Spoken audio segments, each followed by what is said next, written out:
couple things that I'm waiting on just to be completed before I make some of the bigger changes coming up. And one of them, a lot of people have been asking about the numeric short shift, what it feels like, if I can tell a difference, or you know, how it compares to some other options on the market. And so basically I bought the car with the numeric short shift already installed, and I've driven, you know, a good amount of other stick or manual option cars, and the numeric is by far the best way to describe it as a bolt action. And it's just like snaps into place into each gear, and it's a very positive, firm feel to it as you go in and out of gears. And that's probably the best way to put it. The gears are pretty tight together. They're not, I wouldn't say they're like crazy close together, but it's definitely shorter than stock throw from what I've test drove other cars when I was looking to buy them, buy other Caymans, and the input and feedback is insane. So all in all, you know, it seems to be like one of the best options on the market. You got to get the cables so that you don't snap the cables, end up stranded. Has the, I guess it's the ball bearing joints, or that's kind of what makes it bolt action. I'm not quite sure how that works. I'm still learning some of that stuff, but the feel from the driver's side is great. Get a little roll on here.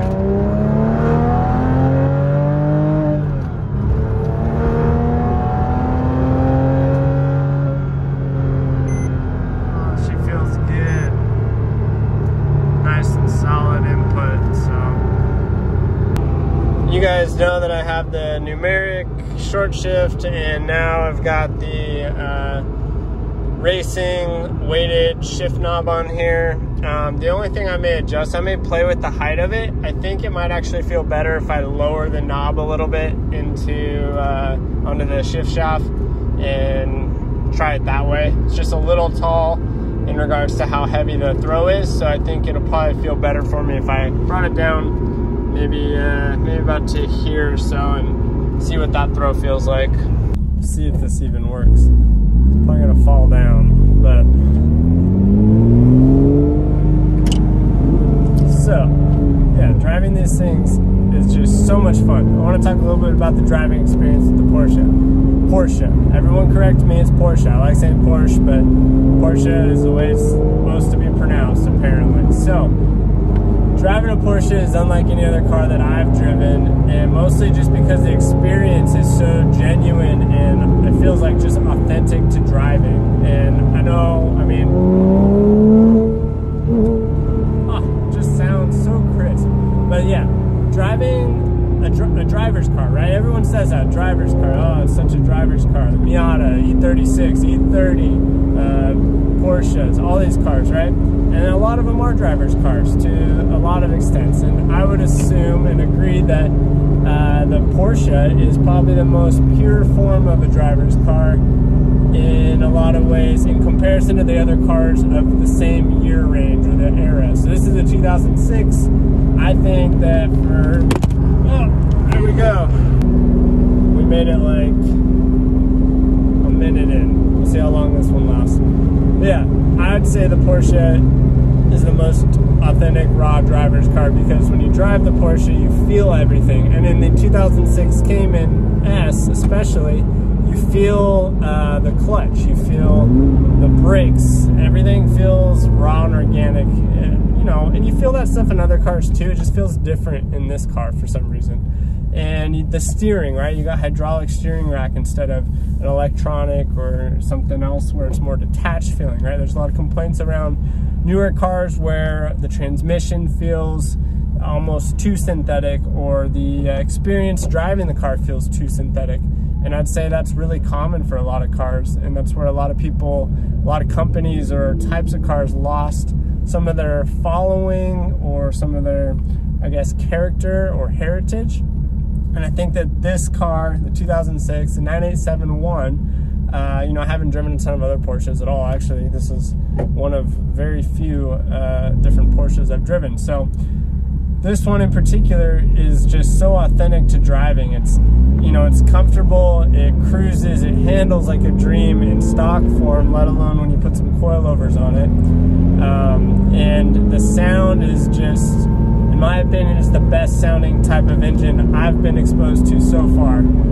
The flat six sounds like no other car. I've had a LS1 in my old FRC body vet, and that thing sounded amazing, but I don't know, something about the way this sounds, it just sounds like a TT Cup car to some extent, right? I think that's so cool, and it's so different than most other cars on the market. So that mixed with the driving experience, the steering input, the smaller cockpit, it's a very tight driver-centric design. You've got the gauges in front of you, you've got your RPM gauge at the very center, and you know, it's the focal point. The car, driving the car is the focal point. My speedometer is on the far left, smaller in comparison to the RPM tach gauge. You've got white back plates. Just these little touches are so cool. The steering wheel, right? There's nothing on the steering wheel except an exposed horn button. Everything else is, it's just there for steering. So I think that's awesome. In the center console, I've got a cigarette butt holder, or cigarette tray, and a small compartment for, literally I have my sunglasses in there and it's pretty much full. And so you've just got everything designed around driving the car. So when you get one of these, get it with the intent of taking it out and driving it.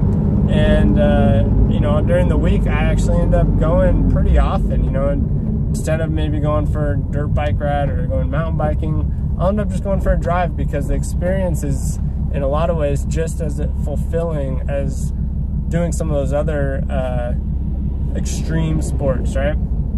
And I'm excited to try this thing out in the autocross thing. I'll talk a little bit more about that, but kind of see what this car can do. And man, it's so sick. This sounds so good. Make sure we're still locked in here. We're good. I don't know if you guys can hear that. The clicking. Clack, clack, clack, clack, clack.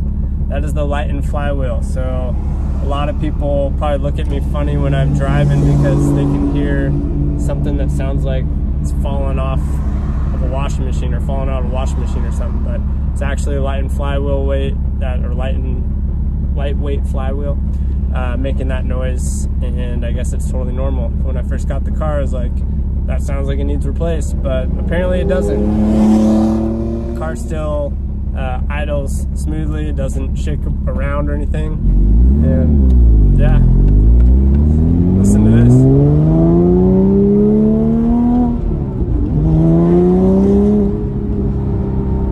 It's literally 3,400 RPMs rolling, like not even getting into it, and this thing redlines at 6,900 RPM, or 7,100, wow, it's been a long day. 7,100 RPMs. That's crazy. It sounds like a race car at like 3,000 RPMs. It's just such a cool experience. So if you ever get a chance to drive one, I was a naysayer for Porsche for years. Like, I had all the Beamers, not all the Beamers, I liked Beamers. I had a lot of the E36s. I loved the E30 chassis. I never owned one, but my friends did, and those were amazing cars. And it had the 135i, no big deal, the 435i, and had one other one, I forget. But yeah, the BMWs were super cool, and they were, you know, the ultimate driving machine, which they still, I think they are amazing at what they do. But the Porsche, man, the first time I drove one, I was like, okay, this is weird. It feels like if you ride dirt bikes and you're on, you know, 450 or a XCW, like a trail bike or something all done up. For me, the Porsche Cayman, the 987-1, since it's not, you know, it's not a huge power output monster or anything. It's kind of like jumping on like a race modded 125 two-stroke. It's just raw, and it's the epitome of riding. And for cars, this is the epitome of driving, is this car, to me.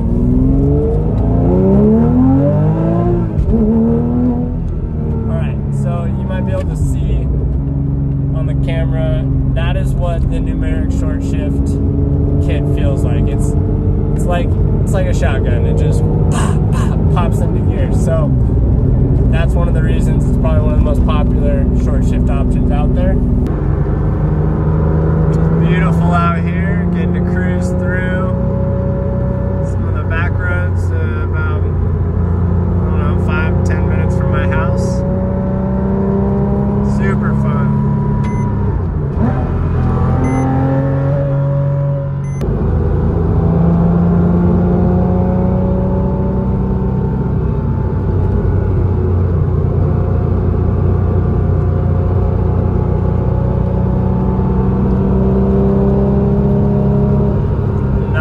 Pushing the car. It's just crazy what this thing is capable of. I'm actually going to be autocrossing the car for the first time within the month, so that's going to be a real good test to see exactly what this thing can do, how she holds up, how she turns, brakes under, you know, more aggressive driving. I don't like pushing things too crazy on the road at all, so that'll be really fun to see, you know, how well this thing performs for what everyone says it's made for. It's going to be fun. Autocross, I guess, is a little more short course for what this car is made for, but I think it'll be a good time to really see what the car does and how she shines. So pretty out here. Some big ranches, winding back roads.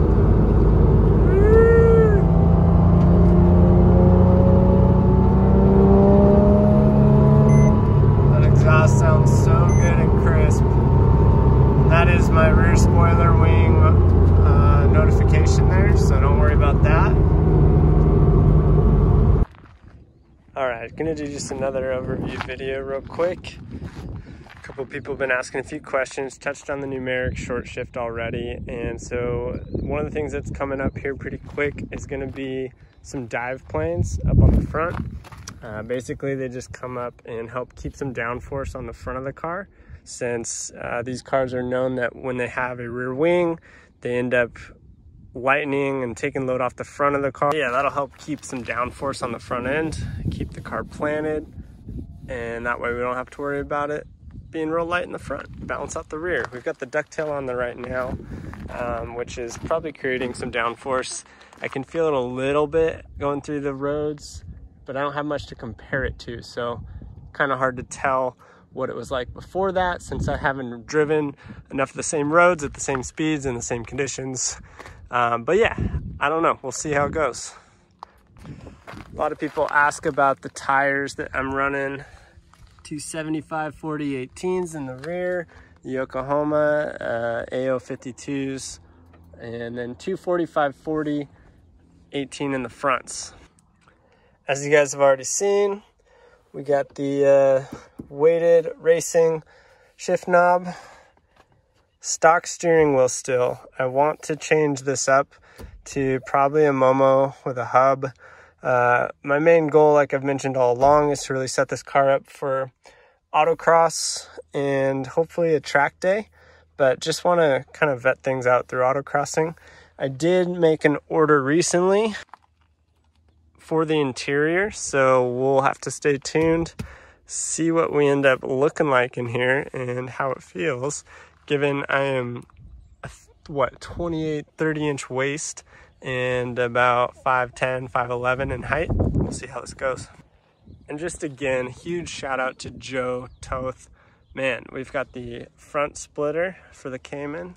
I've got the rear diffuser from him, and the dive planes that we're going to be putting on are going to be from him as well. But geez, this thing just looks sick with all his stuff.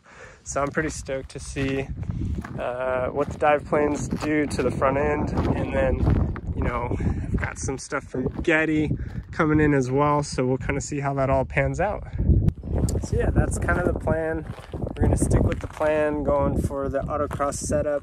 Going to continue to get to know the car a little bit more and figure out what long-term we're going to do for power and, you know, looks, aesthetics, comfort inside mixed with purpose and utility. So kind of developing as it goes. We'll see how this thing turns out though, and thanks for watching, guys, on the channel.